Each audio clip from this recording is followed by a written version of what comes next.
Assalamualaikum warahmatullahi wabarakatuh. Bismillahirrahmanirrahim. Alhamdulillahirrabbilalamin.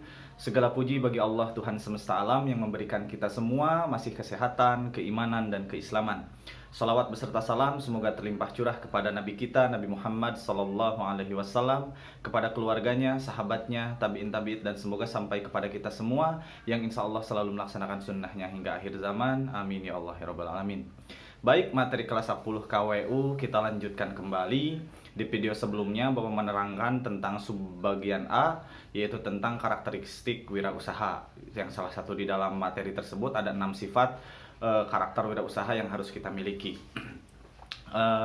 Yang berikutnya kita masuk ke bagian sub B, yaitu tentang perencanaan produk usaha kerajinan untuk inspirasi budaya non-benda.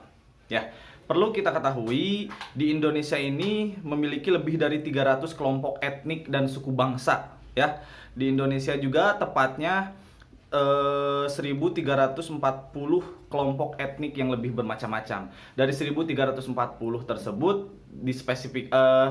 digaris besarkan lagi menjadi 300 kelompok suku bangsanya. Karena kalau kita lihat kan di Sunda saja, Sunda itu tidak hanya satu suku, tidak hanya satu karakter, tapi bisa menjadi beberapa wilayah karakter Sunda yang berbeda-beda. Sunda daerah Priangan, Sunda daerah Pantura itu berbeda lagi karakternya, ya. Dan memiliki kerajinan, kesenian, usaha, ciri khasnya yang masing-masing seperti itu. Dan itu menurut data statistik tahun 2010. Ya, yang selanjutnya budaya non benda yang dapat kita pahami dari budaya tradisional Indonesia yang sebagai sumber inspirasi kerajinan kita nanti sebagai bahan praktek kalau kita sudah bisa bertemu di kelas adalah inspirasi budaya ini dapat dijadikan menjadi budaya tradisional itu dapat dijadikan menjadi dua kelompok. Yang pertama budaya non benda dan budaya artefak atau objek budayanya. Budaya non benda yang termasuk budaya non benda adalah seperti cerita rakyat, lagu-lagu, terus tarian, upacara adat. Itu termasuk warisan budaya yang dinamakan budaya non benda. Dan yang kedua, kalau yang termasuk objek artefak atau objek budaya sangat banyak. Contohnya senjata tradisional, alat musik tradisional, alat makan tradisional, rumah adatnya, pakaian adatnya, itu termasuk kepada artefak budaya atau objek budayanya. Sehingga dapat dikelompokkan budaya tradisional itu ada yang non benda, ada yang benda atau objeknya. Ya. Selanjutnya, dalam sumber daya manusia, material, teknik, dan ide kerajinan, inspirasi budaya non-benda juga, dalam berwirausaha kita harus memiliki beberapa karakter yang lain, beberapa pengetahuan yang lain, beberapa pengalaman yang lain dalam kita melakukan wirausaha, melakukan kerajinan untuk tahap berikutnya. Yang disebut dengan 6M. Apa itu 6M? Nanti kalian 6M ini akan bertemu sampai kelas 3. Dibahas ulang lagi.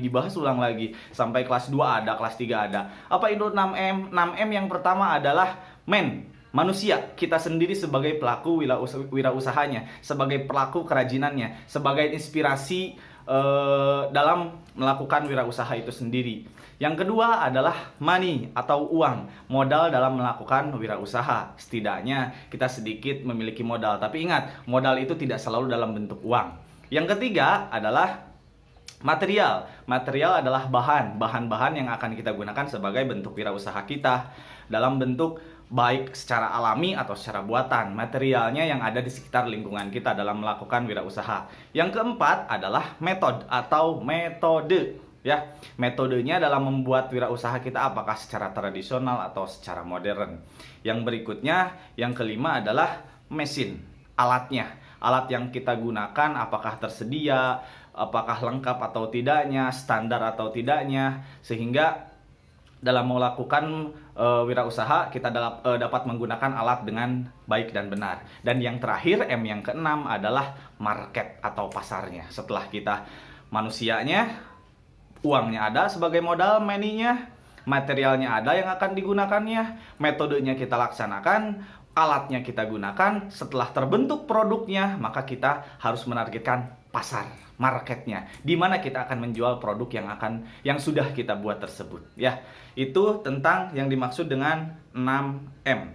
Sehingga Setelah menguasai 6M ini, kita paham tentang 6M ini, dalam melakukan wirausaha kita dapat berjalan dengan lancar, ya. Tapi ingat, tidak selalu berjalan dengan lancar juga. Dalam bisnis usaha selalu ada kendala dalam melaksanakan wirausaha, untung dan ruginya, ya. Di subbab pertama Bapak sudah menjelaskan kan ada 6 karakter juga dalam berwirausaha. Kita harus mengambil resiko, tidak selalu semuanya untung.